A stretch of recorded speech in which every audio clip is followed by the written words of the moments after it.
Hello, good morning class 9। कैसे हैं बेटा आप लोग? सब बढ़िया।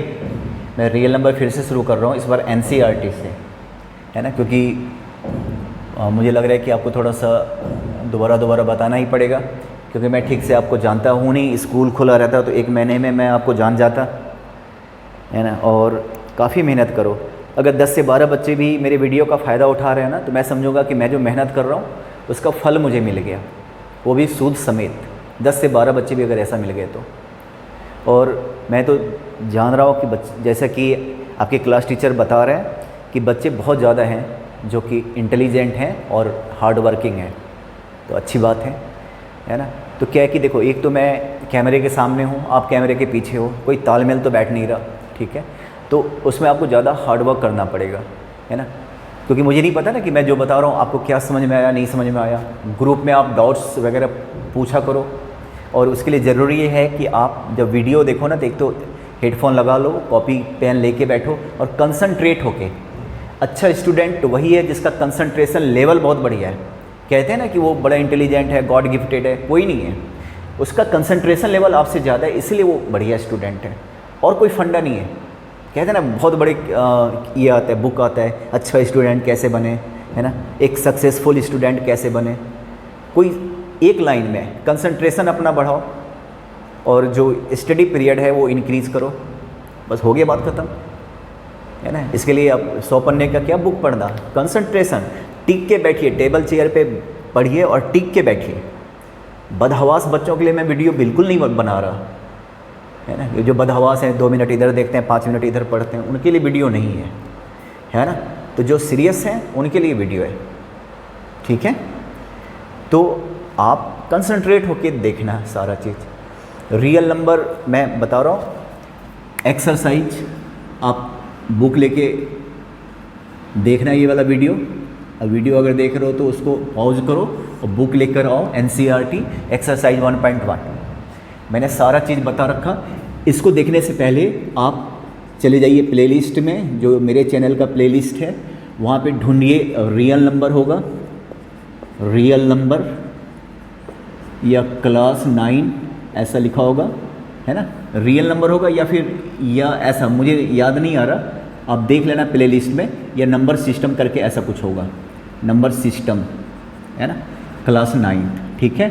ऐसा करके होगा एक प्लेलिस्ट में, तो इसको ओपन कर लेना, तो आपको ये रियल नंबर का मिल जाएगा पार्ट 1, पार्ट 2, और पता नहीं मैंने कितने सारे पार्ट्स बनाए, या 4 या 5 पार्ट्स हैं, मुझे नहीं पता, पर पार्ट 1 आप पहले देख लो।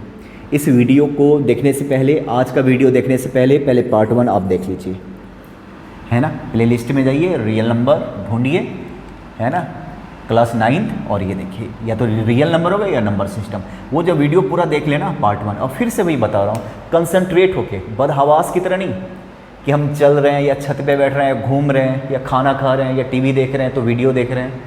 उनके लिए वीडियो है ही नहीं। तो मैं उनको बोलूँगा कि आप चुपचाप बैठो, वीडियो मत देखो, है ना। उनको कोई फ़ायदा नहीं है, डाटा ख़राब करने का कोई फ़ायदा नहीं है। और 10 से 12 बच्चे भी अगर इस टाइप के मिलेंगे ना, जो मेरे तरीके से चल रहे हैं, जो मेरी बात मान रहे हैं, जैसा मैं कर रहा हूँ वैसा कर रहे हैं, तो समझो कि मैंने जो भी मेहनत करा, मुझे पूरा पैसा वसूल है, मुझे सब कुछ मिल गया, है ना, और मुझे कुछ नहीं चाहिए, ठीक है। तो ये देखो, एनसीईआरटी का बुक है मेरे पास, मैंने आज ही किसी से मांगा है भाई। और एक्सरसाइज 1.1, पहला जो है ना, is 0 a rational number, can you write it in the form p/q। समझ रहे हो, where p and q are integers. Question ये है कि 0 क्या रैशनल नंबर है। आप देखिए, पहला क्वेश्चन एक्सरसाइज, आपके पास बुक है कि नहीं है तो लेकर आओ, वीडियो रोको, लेकर आओ। पहला क्वेश्चन ना, 0 जो है वो रैशनल नंबर है कि नहीं। आपको याद है, मैंने आपको बोला था ना कि प्लेलिस्ट में जाइए, आप रियल नंबर का पार्ट 1 देखिए, उसमें मैंने सारा डिटेल में बताया है कि रैशनल नंबर का डेफिनेशन क्या है। आप एनसीईआरटी की बुक में देखो, rational number, a number which can be express is in the form p/q, in which p and q are integers and q not equal to 0। ये वाला डेफिनेशन 10th वाले बच्चों को भी पढ़ना है तो 9th में ही पढ़ लो। रैशनल नंबर का डेफिनेशन, ऐसा नंबर जिसको हम p/q के फॉर्म में बदल सकते हैं, जहाँ पे P और Q क्या इंटीजर्स, और आपको पता है इंटीजर्स, इसलिए मैं बार बार कह रहा हूँ कि वो वाला वीडियो देख लो, पार्ट 1 जो मैंने अभी मेंशन किया था। इंटीजर्स में क्या आता है 0 +-1 +-2, इस तरीके से नेगेटिव भी आता पॉजिटिव भी आता। तो ये इसको बोलते हैं रैशनल नंबर्स। P Q क्या integers, Q not equal to 0। Denominator में कभी भी 0 नहीं होना चाहिए। किसी के भी डिनोमिनेटर में 0 आ जाए ना तो उसको बोलते हैं नॉट डिफाइंड। 0 का मतलब कुछ भी नहीं, और 1/0 का मतलब कुछ भी नहीं का उल्टा। तो क्या हो जाएगा बहुत कुछ, और ये इतना कुछ है कि उसको हम डिफाइन नहीं कर सकते। तो हम Q नॉट इक्वल टू 0, ये हो गया रैशनल नंबर का डेफिनेशन। अब आता हूँ क्वेश्चन पे, कहते हैं 0 को P/Q के फॉर्म में। 0 रैशनल नंबर है क्या, तो रैशनल नंबर के लिए हमको P/Q के फॉर्म में कन्वर्ट करना पड़ेगा। तो मैं 0 को 0/1 लिख सकता हूँ ना, 0 को 0/1000 कुछ भी कर सकते हो भाई, हो गया, लिख सकते हैं P/Q। अब देखो 0/1 का मतलब क्या हो गया, किस फॉर्म में हो गया, P/Q के फॉर्म में हो गया। Q यहाँ पे 1 है ना, तो Q नॉट इक्वल टू 0 हो गया हमारा। तो 0 को हम रैशनल नंबर है भाई, रैशनल नंबर है क्यों, क्योंकि हमने P/Q के फॉर्म में कन्वर्ट कर लिया। P और Q क्या इंटीजर, P 0 हो गया, Q क्या हो गया 1। 0 भी इंटीजर है, 1 भी इंटीजर है, -1 भी इंटीजर है, और Q 1 है तो नॉट इक्वल टू 0 है। तो हो गया, सब कुछ कंडीशन फुलफिल कर रहा है। तो ये हो गया हमारा, समझ रहे हो। ये दूसरा क्वेश्चन क्या दे रखा, सेकंड क्वेश्चन मैं पढ़ लेता हूँ भाई। Find 6 rational number between 3 and 4। 3 and 4 के बीच 6 रैशनल नंबर रखने हैं आपको, 1 2 नहीं बल्कि 6। तो रैशनल नंबर कैसा होता है, पॉइंट में भी होता है।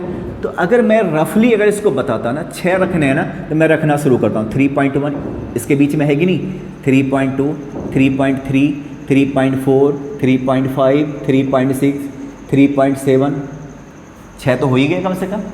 अगर कम पड़ गए तो ये देखो 3.11 3.111 3.111 ऐसे बहुत सारे रख सकते हो, कोई कहने वाली बात है कोई। 3.21 3.211 3.21111 ऐसे बहुत सारे रख सकते हो आप। तो आपको केवल 6 कह रहा है ना, आप तो बहुत सारे इनफाइनाइट रख सकते हो, पर इसका तरीका क्या होता है जो आपके बुक में दे रखा कि कैसे। ये तो हो गया, ये तो रफली मैंने बता दिया कि आप तो बहुत सारे, ये सारे रैशनल नंबर है। रैशनल नंबर डेसिमल वाला भी रैशनल में आता है, पता है ना, तो सारे। लेकिन आपके बुक में क्या दे रखा कि कैसे रखोगे, तो पहला देखो रैशनल नंबर इनके बीच में 3 + 4/2 कर दो, ऐड करके 2 से डिवाइड कर लो। यहाँ पे 5 होता तो 3 + 5/2 कितना हो गया, ये देखो तो कितना हो गया भाई 3.5 है ना। तो ज़रा देखो तो 3 and 4 के बीच में एक कितना आ गया 3.5 आ गया। अब इनके बीच में एक रखना है, ध्यान से सुनना, इनके बीच में तो क्या करेंगे 3.5 + 4/2, तो करके देखो कितना हो गया 7.5/2, तो कितना हो गया 3.75। तो अब ज़रा देखो तो एक तो ये हो गया, एक ये हो गया, अब इनके बीच में एक और आ गया 3.75 और 4। अब इनके बीच में भी मैं रख सकता हूँ या इनके बीच में भी रख सकता हूँ, इनके बीच में मैं रखना शुरू करता हूँ।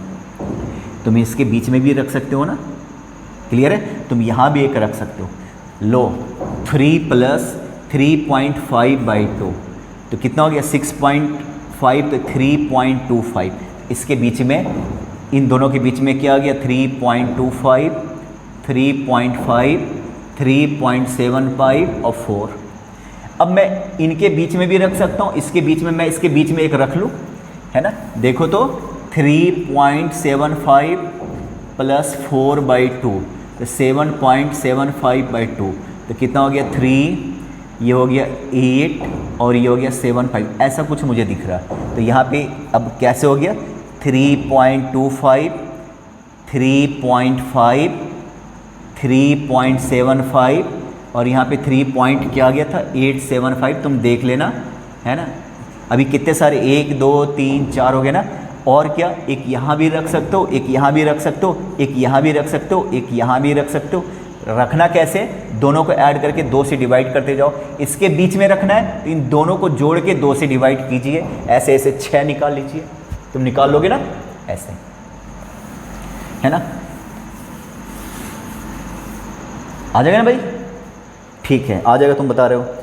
Find 5 rational number between 3/5 and 4/5। अब देखो थर्ड क्वेश्चन 3/5 एंड 4/5 के बीच कहते हैं कि 5 रैशनल नंबर रखना है। तो मैं 5 हटा के 3 रख देता हूँ, इतना लंबा चौड़ा क्वेश्चन करने की ज़रूरत नहीं है। 3 रैशनल नंबर बिटवीन इनके। तो क्या करूँगा, पहला मैं रखता हूँ, इनके बीच पहला रखता हूँ। 4/5 को किससे डिवाइड करोगे, 2 से। मैं इसको ऐसे भी तो लिख सकता हूँ, हाफ 3/5 प्लस 4/5, ऐसे भी तो लिख सकता हूँ, बात तो वही है ना। तो देखो तो डिनोमिनेटर सेम है, 4 + 3 7/5, तो हाफ इंटू कितना हो गया 7/5, तो कितना हो गया भाई 7/10 हो गया कि नहीं हो गया। तो हमने एक तो रख ही लिया, एक रख लिया, कितना 7/10 और 4/5। अब एक और किसके बीच रखना चाहते हो, इसके बीच या इसके बीच। चलो मैं एक काम करता हूँ, इसके बीच एक रख लेता हूँ, है ना।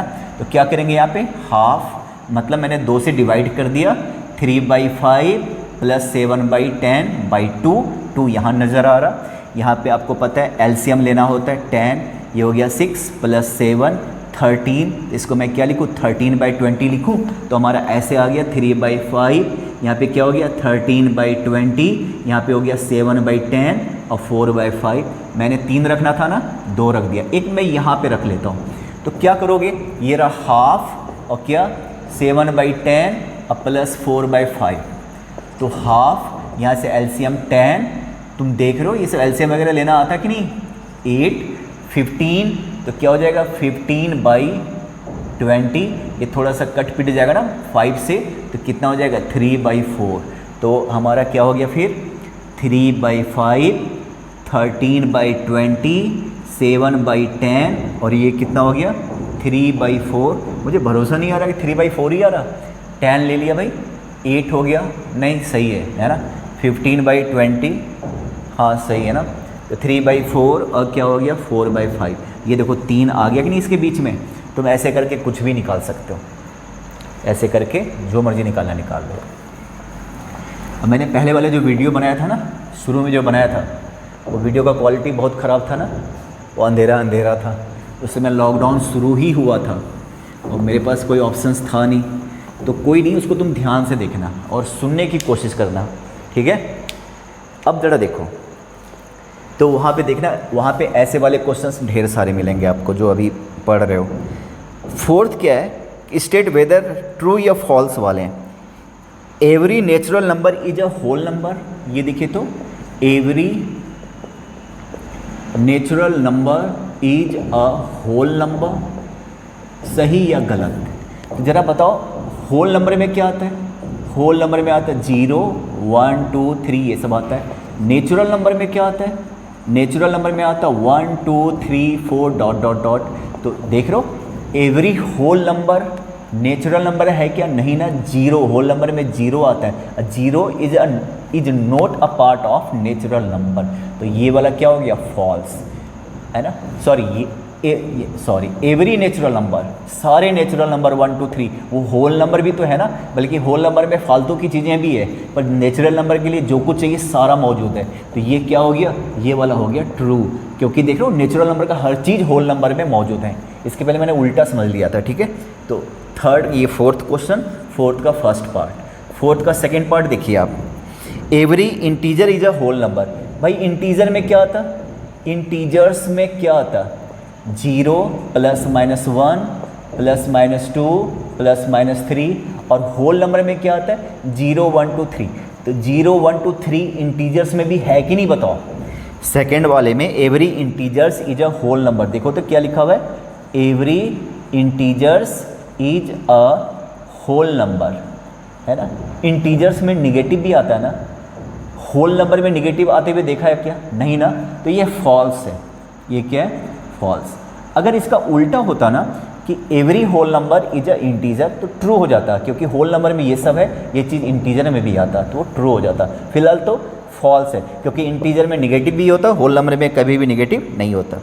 थर्ड वाला every rational number is a whole number, every rational number is a whole number. आपको पता है रैशनल नंबर में क्या आता है, 1.1 भी आता है, 1.2 भी आता है, -1 -2 सब कुछ आता है ना, जबकि होल नंबर में निगेटिव आता नहीं है। होल नंबर में कभी भी पॉइंट वाला डेसिमल वाला आता नहीं है। तो ये वाला पार्ट क्या हो गया फॉल्स, है ना। यहाँ पे लिख देता हूँ, ये वाला पार्ट क्या हो गया फॉल्स, ये हो गया हमारा थर्ड। तो पहला वाला क्या था, ट्रू, दूसरा वाला फॉल्स, तीसरा वाला भी क्या था, फॉल्स। तो ये था एक्सरसाइज 1.1। अब हम बात करेंगे इर्रेशनल नंबर एक्सरसाइज 1.2 की। एक्सरसाइज 1.2 है ना, इर्रेशनल नंबर। तो सबसे पहले मैं इर्रेशनल नंबर के बारे में क्या जानते हो, जैसे √2, √3, √4, ये इर्रेशनल नहीं है, ये सारे इर्रेशनल नंबर है। अगर इसका तुम स्क्वायर रूट निकालोगे ना तो पॉइंट के बाद 1.41 ऐसे कर करके ना तो ये रुकता है ना तो ये रिपीट होता है। तो क्या होता है, नॉन टर्मिनेटिंग, मतलब पॉइंट के बाद रुकेगा ही नहीं, रुकता ही नहीं है, non terminating and non recurring, recurring कह लो या रिपीटिंग कह लो, रिपीट भी नहीं होता।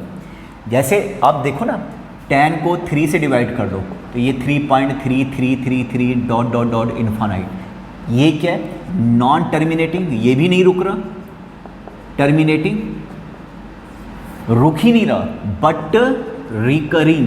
लेकिन देखो तो रिपीट हो रहा है कि नहीं हो रहा, यहाँ पे क्या रिपीट हो रहा है, 3। तो ये क्या हो गया, ये हो गया रैशनल। और आप देख रहे हो रैशनल का डेफिनेशन क्या है, P/Q के फॉर्म में कन्वर्ट कर सकते हो, जहाँ पे Q नॉट इक्वल टू 0। तो ये वाला हो गया रैशनल, ये वाला क्या हो गया, रैशनल। नॉन टर्मिनेटिंग है बट रिकरिंग है ना। अगर मान लो ऐसा होता 10/4 तो ये हो जाता 2.5, ये टर्मिनेटिंग है, डेसिमल के बाद टर्मिनेट हो गया मतलब खत्म हो गया, तो हर हाल में रैशनल है। रैशनल नॉन टर्मिनेटिंग भी होता है, डेसिमल के बाद ख़त्म ही नहीं होता, बट रिकरिंग, लेकिन रिपीट होता जाता है। लेकिन ये ऐसा चीज़ है कि हम प्रैक्टिकल लाइफ में खोज ही नहीं पाएंगे। जैसे किसी को भी किसी से भी डिवाइड करोगे ना तो कभी भी वो नॉन रिकरिंग होगा नहीं। तुम एक काम करो, जैसे मान लो 100 को तुम 7 से डिवाइड करो, वो रिपीट पॉइंट के 5-6 डिजिट के बाद रिपीट होना शुरू हो जाएगा, तो रैशनल है। और आप 100 को 17 से डिवाइड कीजिए, ये 15-16 पॉइंट के 15-16 डिजिट्स के बाद ये भी रिपीट होना शुरू हो जाता है। आप इसको 101 से डिवाइड करो, ये कुछ भी है 15-20-100-1000 के बाद ये भी रिपीट होगा। कोई ऐसा नंबर हम ढूंढ ही नहीं सकते कि पॉइंट के बाद जो रिपीट ना होता हो। नॉन टर्मिनेटिंग, नॉन रिकरिंग खोजना मुश्किल है, इसको बोलते हैं गॉड गिफ्टेड नंबर। ये आदमी बना नहीं सकता ऐसे नंबर को, ठीक है, ये है ना, आम जीवन में यूज़ ही नहीं हो सकता ऐसा चीज़, ठीक है भाई। तो इर्रेशनल नंबर उसको हम बोलते हैं। तो आज हम इर्रेशनल नंबर के ढूंढेंगे नंबर लाइन पे कि वो कहाँ पे हो सकता है। फिलहाल तो पहला क्वेश्चन जो दिख रहा, every irrational number is a real number, सही बात है ना। पहला, रियल नंबर में दो चीज़ होता है ना, एक इर्रेशनल भी होता, एक इर्रेशनल होता और एक क्या होता, रैशनल होता। ये सारे के सारे रियल नंबर की तो पार्ट है। तो फर्स्ट का जो फर्स्ट पार्ट है वो ट्रू है भाई, है ना, इर्रेशनल भी रियल है, रैशनल भी रियल है भाई। Second, every point on the number line is of the form √m where m is a natural number. जरा समझो, कहता है कोई भी पॉइंट है ना इस फॉर्म में हो सकता है m, √m, और m के बारे में दे रखा नेचुरल नंबर है। आप इसको समझो जरा, कितना बढ़िया क्वेश्चन आ गया। कहता है किसी भी पॉइंट को तुम इस फॉर्म में लिख सकते हो, है ना, नंबर लाइन पे तुम इस फॉर्म में लिख सकते हो। तो एक होता है देखो नंबर लाइन, यहाँ होता है 0, यहाँ होता है 1, यहाँ होता है 2, यहाँ होता है 3, इस तरीके चलता जाएगा, नहीं, यहाँ होगा -1, यहाँ होगा -2, फिर ये चलता जाएगा। अब जरा बताओ, m नेचुरल नंबर होता है तो मैं रखता हूँ नेचुरल नंबर 1, तो 1, 2 तो चलो ये नहीं निकल सकता, 4, 2, 9, 3। आप कभी भी नेगेटिव आ सकता है क्या, है ना। जरा देखो √m, अगर m तुम नेचुरल नंबर कुछ भी देखो, नेवर बी नेगेटिव, कभी भी नेगेटिव नहीं हो सकता।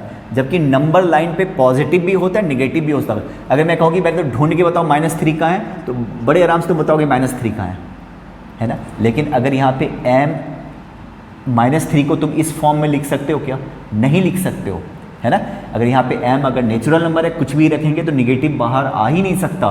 तो इसका मतलब ये वाला क्या है, फॉल्स। इस क्वेश्चन को तुम ढंग से पढ़ लेना, सेकंड वाले का आंसर क्या हो गया, फॉल्स, है ना। समझो जरा बात को।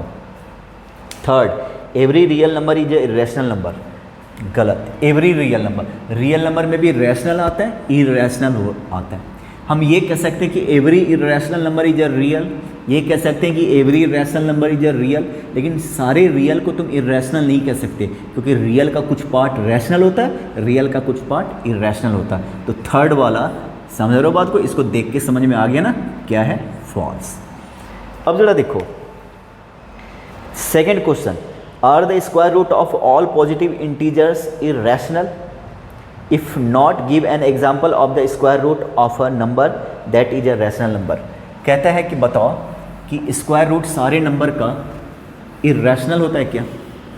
सारे नंबर का, है ना, positive integer 1 positive, 2 positive, 3 positive, 4 positive, 5, सबका सब इरेशनल है क्या? ये 1 है, ये रैशनल है, ये इरेशनल है ना, ठीक है, ये भी क्या है, इरेशनल है। ये क्या होता है 2, ये क्या हो गया रैशनल, और ये क्या हो गया इरेशनल। तो जरा एक बात बताओ कि हर एक का स्क्वायर रूट इरेशनल होता क्या? हमारा आंसर क्या है, नो। फॉर एग्जांपल √4 = 2, √9 = 3, तो इनका जो रूट है ना स्क्वायर रूट, वो क्या होता है, रैशनल। √3 इरेशनल। तो सारे नंबर्स का स्क्वायर रूट इरेशनल नहीं होता, कुछ नंबर्स का स्क्वायर रूट रैशनल भी होता, ठीक है ना। इसका आंसर क्या हो गया, नो। अब जो है ना अगला टॉपिक बड़ा ध्यान से सुनना है इसी का, नंबर लाइन पे कैसे खोजोगे, है ना। ये रहा नंबर लाइन, बहुत ध्यान से सुनना अगला टॉपिक, है ना। ये 0, ये 1, ये 2, ये 3, है ना। अगर मैं कहूँ कि बताओ 1.5 कहाँ पे, तो यहाँ पे होगा 1.5, 2.5 कहाँ पे, यहाँ पे, 2.6 कहाँ पे, यहाँ पे, 2.7 कहाँ पे, यहाँ पे, 1.75 कहाँ पे होगा, ये 1.5 है, ये इनके बीच में होगा। ये तुम ढूंढ सकते हो ना। लेकिन अगर मैं कहूँ कि बताओ √3 को कहाँ पे दिखाओगे, √3 क्या होता है, 1.732, और ये तो ना रुकता है ना तो रिपीट होता है, ये क्या है, इरेशनल है। तो ये क्या होगा, नॉन टर्मिनेटिंग, रुक भी नहीं रहा, non terminating and non recurring. तो ज़रा बताओ जिसको तुम पहचान ही नहीं रहो कि पॉइंट के बाद कितना पे जाके ख़त्म होगा, तो उसको तुम कैसे दिखाओगे, मुश्किल है ना। रैशनल को तो चलो दिखाया जा सकता है, इरेशनल को तुम कैसे दिखाओगे? तो इसका तरीका देखना, पाइथागोरस थ्योरम यूज करके, तो बहुत ध्यान से सुनना, है ना। क्वेश्चन है कि show how √5 can be represent on the number line. So यहाँ से शुरू करता हूँ, हाउ √2 कैन बी रिप्रेजेंटेड, यहाँ से शुरू करता हूँ, can be represented on number line. यहाँ से क्वेश्चन मैं शुरू करता हूँ, show how √2 can be represented on number line. तो नंबर लाइन पे √2 को कैसे दिखाओगे? तो तरीका क्या है, जरा हिंट मैं देता हूँ, यहाँ पे हिंट है ना। √2 को पाइथागोरस थ्योरम 1 का स्क्वायर प्लस 1 का स्क्वायर कितना हो जाता है, √2। बहुत ध्यान से सुनिए ज़रा, आप एक नंबर लाइन बनाइए, यहाँ पे O लेता हूँ 0, इसके बाद 1 2 3 है ना, ये चलो हमने ले लिया A, है ना, और ये हो गया 1, ये वाला डिस्टेंस कितना हो गया 1। तो तरीका देखना ज़रा ध्यान से, है ना। AOA = 1, ये नंबर लाइन है। मैं यहाँ पे इधर आके लिख लूँ, ये कौन सा लाइन है भाई, नंबर लाइन। इसके इधर नेगेटिव आएगा, तो जरा देखो थोड़ा और मैं इधर लिख लेता हूँ, चलो OA ले लिया। हमें क्या फाइंड करना है, √2 कहाँ पे आएगा। चलो यहाँ पे तो 1 आ गया, इधर 2 आ गया, इधर 1.5 आ गया, √2 का वैल्यू 1.41, तो यही आसपास कहीं पे होगा, पर एग्जैक्टली कहाँ पे होगा। तो एक काम करो, आपके पास कंपास होता है ना, कुछ इस टाइप का आपके यहाँ पे है, कभी देखा है ज़िंदगी में? देखो ज़रा, देखो यहाँ पे नीडल लगा रहता है, यहाँ पे नीडल लगा रहता है, पता नहीं तुम लोग जानते हो कि नहीं जानते हो। और यहाँ पे पेंसिल लगा रहता है ना भाई, पेंसिल लगा रहता है, यहाँ पे नीडल लगा रहता है। क्या सॉलिड फिगर बनाया नहीं, माय गॉड, देखो तो, है ना, देखो, पता नहीं ये क्या है, ये है किसी की टांगे अभी भी टूटी हुई, देखो ज़रा ये, तो इसको बोलते हैं कंपास। यहाँ पे पेंसिल, यहाँ पे नीडल। तो आप ये कंस्ट्रक्शन के चैप्टर्स हैं, आपको कंपास लेके बैठना पड़ेगा।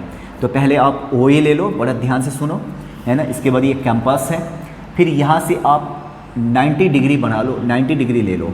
अब डी आपके पास कंपास बॉक्स में ऐसा वाला होता है ना, डी, है ना, यहाँ पे देखना 90 लिखा रहता है ना। इस तरीके से एंगल बने रहते हैं, शायद 8 में था कि नहीं रे, मुझे नहीं पता, होगा ज़रूर। यहाँ से 90 डिग्री का एंगल बना लीजिए, डी का यूज कर लो, और यहाँ पे एक पॉइंट ले लो बी, है ना, ठीक है। अब ये जो ओ बी है ना, ये भी 1 है, ये भी कितना है, ये भी 1 है, ये भी 1 है और ये भी 1 है। इसको तुम ज्वाइन करो। पाइथागोरस थ्योरम से बताओ ओ बी क्या हो जाएगा। पाइथागोरस थ्योरम से ओ बी इक्वल टू हो जाएगा 1 का स्क्वायर प्लस 1 का स्क्वायर इक्वल टू क्या, √2। इसका मतलब ये वाला डिस्टेंस क्या है, √2। समझ लो बात को। पर मुझे जो √2 ही चाहिए था ना, पर वो मुझे हवा में नहीं चाहिए था, आसमान में नहीं चाहिए था, मुझे ज़मीन पे चाहिए था, नंबर लाइन पे चाहिए। √2 चलो आसमान में, ये वाला तो √2 है, पर यहाँ कहाँ पे है। तो ज़रा एक बात बताओ, ये √2 है ना, अगर मैंने इसको सेंटर माना होता, इसको रेडियस माना होता, और ऐसे मैंने अगर सर्कल खींच दिया होता, तो हर एक, ये भी √2, ये भी √2, ये भी √2, ये भी √2, सारे रेडियस सबके बराबर होते हैं ना। तो यहाँ से यहाँ तक क्या हो जाता है, यहाँ से यहाँ तक √2 हो जाता कि नहीं हो जाता। तो जरा ध्यान से सुनना, जरा बहुत ध्यान से सुनो सब लोग, है ना, ध्यान से सुनो। पाइथागोरस थ्योरम से ये क्या हो गया, ओ बी कितना हो गया, √2। अब जरा देखो यहाँ पे, है ना, इसके बाद क्या कहोगे, यूजिंग अ कंपास, ठीक है, O with centre,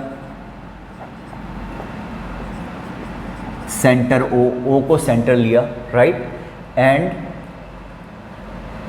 O B as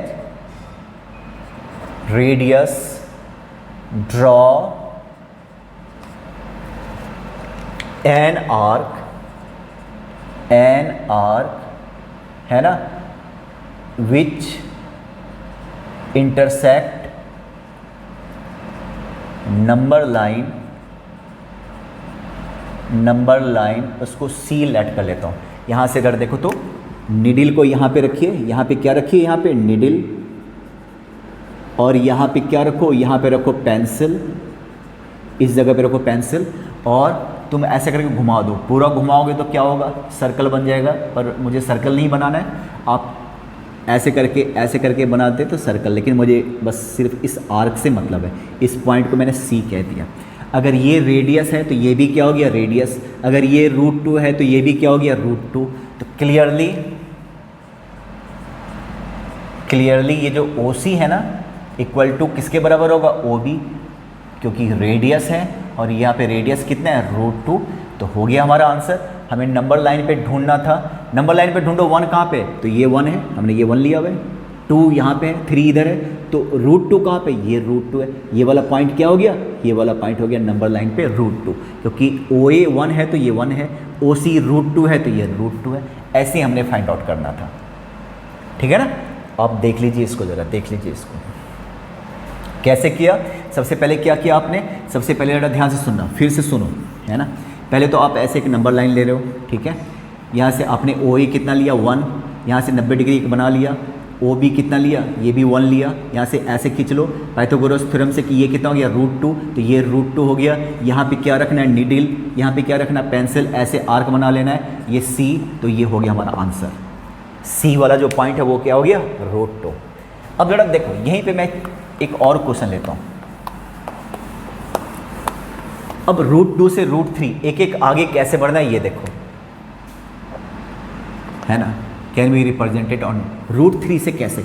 hint यहाँ पे लिखता हूँ, हिंट, फिर से देखो हिंट, है ना। √3 को मैं ऐसे लिख सकता हूँ, ये देखो तो √2 का स्क्वायर एंड प्लस 1 का स्क्वायर, दिख रहा। √2 का स्क्वायर क्या होता है, 2, √2 का स्क्वायर, स्क्वायर से रूट कैंसिल, और ये हो गया ना √3। तो ये हिंट है। तो मुझे क्या चाहिए, मुझे √2 चाहिए और 1 चाहिए, ये 2 चीज़ चाहिए। तो मैं फिर से शुरू करता हूँ। एक नंबर लाइन लिया भाई, ठीक है, O ऑरिजिन, इसको ये 0 हो गया, यहाँ से मैं लेता हूँ A, ये हो गया 1, है ना, फिर पहले मुझे √2 चाहिए, √2। तो √2 कैसे बनाया था, यहाँ से परपेंडिकुलर लिया था, 90 डिग्री का एंगल बनाया था, और ये हमने लिया था b, और ये हो गया हमारा क्या, पाइथागोरस थ्योरम से ये √2 हो गया था। पहले आपको √2 निकालना, OB बनाना है। तो पहला काम क्या किया, OA लिया 1, कहाँ पे लिया, नंबर लाइन पे। फिर OB = 1 लिया, कहाँ पे लिया, परपेंडिकुलर लाइन पे। तो OB = क्या हो गया, पाइथागोरस थ्योरम से 1 का स्क्वायर। पहले ये सब लिखना, आपको बताना है कि कैसे है √2, लेकिन आपको क्या चाहिए, √3। तो यहाँ पे 1 भी चाहिए ना। फिर से D आपके पास है ना, D से यहाँ पे परपेंडिकुलर खींच लो, D को यहाँ पे रखो और यहाँ से एक लाइन खींच लो, 90 डिग्री का लाइन खींच लो, 90 डिग्री का, ठीक है। और यहाँ पे एक पॉइंट ले लीजिए C एक पॉइंट मैंने ले लिया, इसको ज्वाइन कीजिए आप। क्या लिया जरा देखो तो, अब BC परपेंडिकुलर किस पे, OB पे ना। परपेंडिकुलर का मतलब ये देखो तो ये 90 डिग्री है कि नहीं, इसी को बोलते हैं परपेंडिकुलर। तुमने पढ़ा था ना 90 डिग्री को बोलते हैं परपेंडिकुलर, 8 में पढ़ा था कि नहीं रे, परपेंडिकुलर। तो ये मैंने परपेंडिकुलर ले लिया, और यहाँ से मैंने BC कितना ले लिया, 1। तो ये हो गया 1 और ये हो गया √2। अब जरा इस वाले को देखो, इस वाले ट्रायंगल को देखो, ये 90 डिग्री है, 90 डिग्री के सामने वाले को क्या बोलते हो, हाइपोटेनियस। तो ट्रायंगल OBC यूजिंग कौन सा थ्योरम, पाइथागोरस थ्योरम। तो क्या हो जाएगा, OC = क्या हो जाएगा, ये देखो आप, √2 का स्क्वायर प्लस 1 का स्क्वायर। देखो तो √2 का स्क्वायर प्लस 1 का स्क्वायर, तो क्या हो जाएगा, √2 का स्क्वायर 2, तो ये क्या हो गया, √3। हमें बस √3 चाहिए था ना, पर √3 कहाँ पे चाहिए था, आसमान में नहीं चाहिए था, ज़मीन में चाहिए था। ये रहा ज़मीन, है ना। तो यहाँ से यहाँ तक क्या हो गया, √3। फिर से क्या करेंगे, फिर से इसको रेडियस लेके सर्कल खींचेंगे, और जहाँ पे इंटरसेक्ट करेगा, अगला क्या होता है, O को आप सेंटर लो, OC को radius low, and draw an arc which intersect the given number line CN। इसको D लेट कर लेता हूँ, है ना। तो जरा देखो तो OC अगर रेडियस है तो OD भी तो रेडियस है ना। तो यहाँ पे क्लियर हो गया, मैं यहाँ पे लिख देता हूँ OC = OD। ये किसके बराबर हो गया, रेडियस के बराबर है, और रेडियस कितना है, √3। तो ये हो गया हमारा आंसर। नंबर लाइन पे ये 1 है, इधर कहीं पे 2 हो जाएगा, और ये क्या है, √3। निकल गया भाई। लास्ट में क्या किया, यहाँ पे क्या रखा, कंपास का निडल रखा, यहाँ पे पेंसिल रखा, इसको घुमा दो, पूरा घुमाओगे तो सर्कल बनेगा, जिसकी ज़रूरत नहीं है। बस ये एक आर्क बनाओ जो कि नंबर लाइन को कहाँ पे इंटरसेक्ट कर रहा है, D पे। फिर से देखिए, एक और अगर मैं क्वेश्चन आपके बुक में है 3rd में, √5। तो यहाँ शुरू करता हूँ, √5, उसका हिंट देता हूँ। √5 तक कैसे पहुँचोगे, ये लो, 2 का स्क्वायर प्लस 1 का स्क्वायर, बताओ कितना होता है, √5 होता है ना। तो हिंट है, मुझे 2 चाहिए और 1 चाहिए। क्या क्या चाहिए, 2 और 1। तो फिर से देखो आप, यहाँ से देखो, ये O लेता हूँ, ये A हो गया, और ये हो गया B, और ये है 2। यहाँ से OB कितना लिया मैंने, 2। अच्छा, इसकी कोई ज़रूरत नहीं, चलो यहीं पे ले लेता हूँ, है ना। OA कितना लिया है यहाँ पे, OA = 2, देख रहे हो ना। इसको थोड़ा और उधर कर लेता हूँ, है ना। ये OA क्या हो गया, 2 यूनिट, ठीक है। अब मुझे 2 चाहिए और 1 चाहिए। अब यहाँ से फिर से परपेंडिकुलर खींचो, 90 डिग्री, कितना, 90 डिग्री, और यहाँ से आप B ले लो, है ना। तो OA परपेंडिकुलर टू AB, तुम देख रहे हो ना, परपेंडिकुलर ड्रॉ किया 90 डिग्री D से, और यहाँ उस परपेंडिकुलर लाइन पे AB कितना ले लिया, 1 यूनिट, ये भी हो गया 1। OA कितना था, 2, ये क्या हो गया, 1। इसको ज्वाइन कर लीजिए। अब बताइए, ट्रायंगल OAB यूजिंग कौन सा थ्योरम, पाइथागोरस थ्योरम। तो OB बताओ, OB = क्या हो जाएगा, 2 का स्क्वायर प्लस 1 का स्क्वायर, कितना हो गया, √5 हो गया कि नहीं हो गया। तो ये हो गया हमारा √5। फिर से वही आ गया, √5 कहाँ पे आ गया, फिलहाल तो आसमान में आ गया, मुझे ज़मीन पे उतारना है। तो फिर से वही पुराना वाला प्रोसेस है। आप कंपास लीजिए, यहाँ पे रखिए निडिल, यहाँ पे रखिए पेंसिल, सर्कल बनाने की कोशिश करो, एक आर्क बना लो। ये आर्क ऐसे, यहाँ पे इसको ए बी सी पे, तो हो गया सी वाला हमारा कौन सा पॉइंट हो गया, √5 हो गया। ये रेडियस तो सी हो गया √5। अगर मैं क्वेश्चन को चेंज करता ना कि शो √6, है ना, कैसे रिप्रेजेंट करोगे √6? अब फिर से मैं हिंट देता हूँ √6 तक पहुँचने के लिए। तो √6 इक्वल टू क्या हो जाएगा, √5 का होल स्क्वायर प्लस 1 का होल स्क्वायर, √5 का होल स्क्वायर प्लस 1 का होल स्क्वायर। तो अब पहले √5 निकालना है, कैसे निकालना तुमने अभी देख लिया। √5 के लिए हमने ये क्या लिया, 2, यहाँ से 90 डिग्री बना लिया। ये b कितना लिया, 1, ये 2, ये हो गया था √5, हो गया था कि नहीं हो गया था। तो √5 तो चलो निकल गया। अब 1 पे जाना है, तो आपको पता है यहाँ पे क्या खींचना है, परपेंडिकुलर 90 डिग्री बनाना है और यहाँ पे लेना है c। अब ये कितना हो गया, 1, इसको ज्वाइन कीजिए c, है ना। तो मैंने BC कहाँ पे लिया, 1 लिया, किस पे, परपेंडिकुलर लाइन पे। अब आप ट्रायंगल देखो, ट्रायंगल OBC 90 डिग्री के सामने वाले को क्या कहते हो, हाइपोटेनियस। OC इक्वल टू क्या हो जाएगा भाई, OB² प्लस BC²। देख रहे हो, OB तुम्हारा क्या है, √5, तो ये हो गया तुम्हारा √5 का होल स्क्वायर और BC कितना है, 1 का स्क्वायर, तो ये देखो √6 हो गया। फिर से इसको ज़मीन पे उतारना है, निडिल को यहाँ पे रखेंगे, पेंसिल को यहाँ पे रखेंगे, है ना, इसको D कह लेते हैं, हो गया हमारा, ये हो गया हमारा √6। अगर मान लो आपसे कहता है √7 बनाना है, √7, तो क्या करेंगे, √7 के लिए हिंट क्या होगा, यहाँ पे √6 निकालना पड़ेगा। और √6 कैसे निकालोगे, पहले √5, फिर बड़ा ध्यान से सुनना, अगर √7 निकालना होता तो पहले आपको √6 निकालना होता, √6, है ना, इसकी कोई ज़रूरत नहीं पड़ती। ये अपने आप क्या हो गया, √6, फिर तुम यहाँ से परपेंडिकुलर लो, 90 डिग्री फिर से लो, और यहाँ से तुम 1 सेंटीमीटर 1 काट लो, 1, इसको D कह लो, ये हो गया ना 1, इसको ज्वाइन कीजिए। अब जरा इस वाले ट्रायंगल में देखो, इस वाले ट्रायंगल में ये हो गया √6, कैसे हो गया तुमने देखा ना, ये 1, ये √6, पाइथागोरस थ्योरम से √6 का स्क्वायर, तो ये अपने आप क्या हो जाएगा, √7, है ना।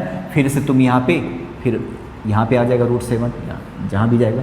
फिर √8 निकालना है, तो अब मान लो √8 निकालना है, तो पहले √7 तक पहुँचो, √7 के लिए √6 निकालो, √6 के लिए √5 निकालो, और यहाँ से फिर से तुम परपेंडिकुलर 90 डिग्री लो। अब यहाँ पे एक पॉइंट ले लो E, ये फिर से 1 हो गया, देख रहे हो इधर खाली 1 1 1, फिर से इसको ज्वाइन कीजिए। अब ये पाइथागोरस थ्योरम लगाइए, √7 का स्क्वायर, ये अपने आप क्या हो जाएगा, √8 हो जाएगा ना।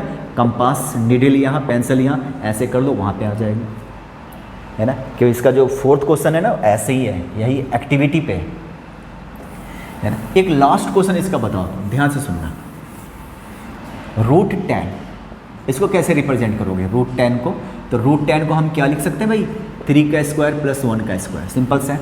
तो ये देखो आप OA 3, है ना, यहाँ से परपेंडिकुलर 1, तो ये क्या हो गया, 3 का स्क्वायर, ये अपने आप √10 हो गया कि नहीं हो गया, पाइथागोरस थ्योरम से हो गया हमारा।